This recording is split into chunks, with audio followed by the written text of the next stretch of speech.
نو په ابتدا د نزول د قرآن کې نبی علیہ السلام او صحابه کرام رضوان الله علیهم اجمعین هغوی به ټوله شپه الله تعالی ته ولاړو، ټوله شپه به الله تعالی ته ولاړو او ټوله شپه به د قرآن تلاوت کو. نو د دې ډیرو ادریدو د وجې نه د رسول الله صلی الله علیه وسلم په خپو مبارکو کې پړسوب راغی.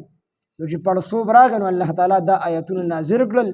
دې کې دې طرف ته اشاره ده چې ما انزلنا علیک القرآن، مونږ نه دی نازل کړی دا قرآن پتا باندې لتشقا د پاره د دې ته په مشقت کې پریوزي. لتشقا دا د شقا نه مشتق دی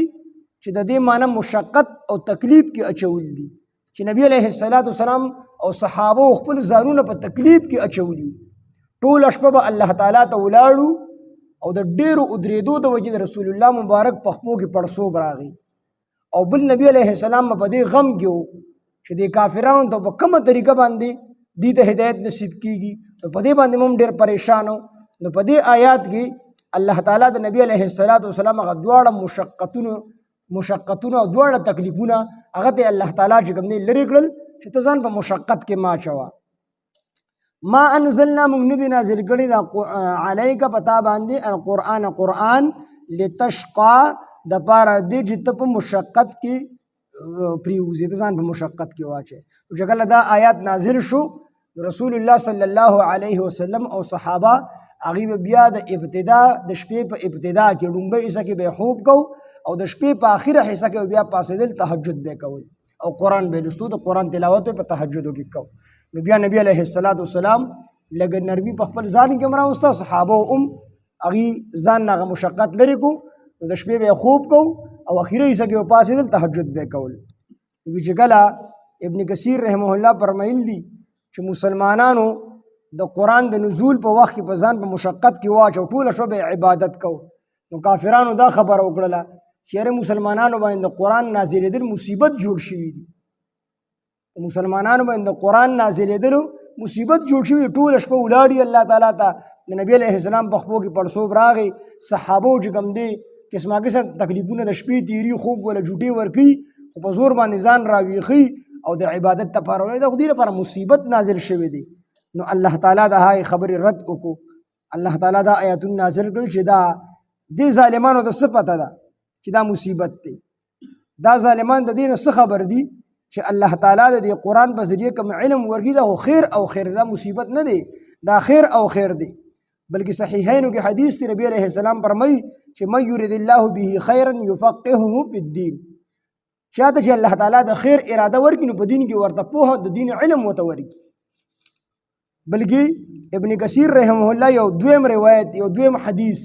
صحیح حدیث راوړی دی په خپل تفسیر کې، تفسیر ابن کثیر کې، چې په هغې کې بیا د علماو دپاره ډېر لوی بشارت دی او حدیث صحیح دی، سند چې کوم دی جید دی، صحیح حدیث دی.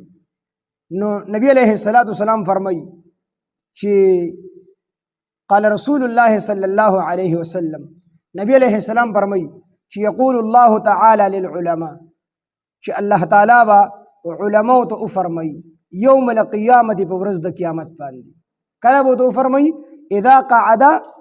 علی کرسیه، هر کله چې الله تعالی د خپل شان مطابق په کرسی باندې په تخت باندې کینی، لقضاء عباده، د خپلو بندګانو د فیصلو دپاره، چې بندګانو له فیصلو کې جنتیان جنت ته ولیږي او جهنمیان جهنم ته ولیږي، د دې فیصلې دپاره کینی. نو الله تعالی به وفرمایي انی لم اجعل علمی، الله تعالی به د علماو ته وفرمایي چې انی لم اجعل علمی و حکمتی، چې ای علماو ما ستاسو له علم او حکمت د دې دپاره نو درکړی، ما علم او حکمت تاسو له دې دپاره نو درکړی، الا وانا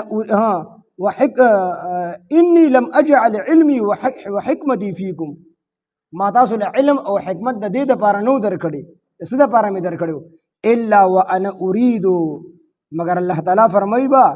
چې بېشکه ما اراده کړې وه ان اغفر لکم،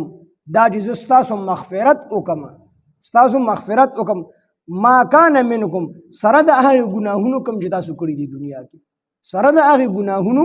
چې کم تاسو په دنیا کې کړی دي ولا ابالي او الله تعالی فرمایي زما هیڅ پروا نشته امام ابو یوسف رحمه الله چې کله وفات شو چا خوب کې ولید وی الله تعالی د سره سم عمل وکړل امام ابو یوسف رحمه الله وته فرمایل په دې خوب کې چې ارزه الله تعالی کله ځان ته ادرول منو زه چې ګړه بيدما د خپې مې چې کوم دی را پیدلې وی الله تعالی ته چې کله مخامخ شوم وی الله تعالی را ته فرمایل چې امام ابو یوسف خپې دې مضبوطه کا مې یریګا ما چې تعالی علم درکړو او زه چې تعالی علم ورکول وغواړم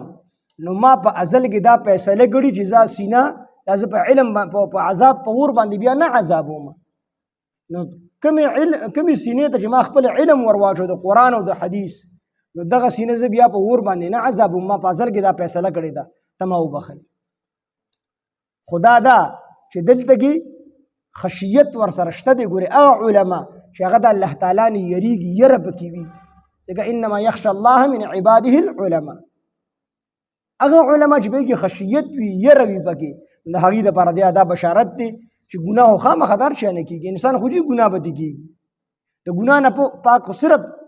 انبیا علیهم السلام دي نور څوک د ګناه نه پاک نشته دی خامخا ګناهونه به کېږي د انسانانو نو الله تعالی به وایي چې تاسو سره د هغې ګناهونو چې کوم ګناهونه دنیا کې کړي سره د دې جنت ته ور داخل شي